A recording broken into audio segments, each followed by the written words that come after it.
So, what I want to talk about today is this idea of negotiating. And I mean that very broadly. This is really when you think about webinars that you attend, I'd say this is really personal development and digging into yourself. And I think that is truly part of the most important work we do. So that's what I'm going to be talking about today is negotiating. And that is often a very hot and controversial term. And so I'm going to try to break down what I mean by that.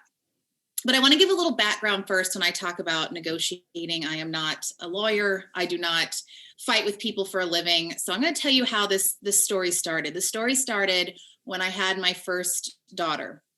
And before she could even talk, I could tell this kid was just a shrewd negotiator.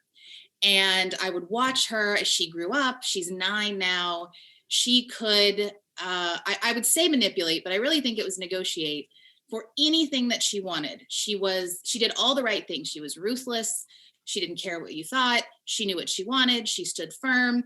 And so I was watching this tiny kid able to do this, and I wasn't really able to negotiate for things in my own life.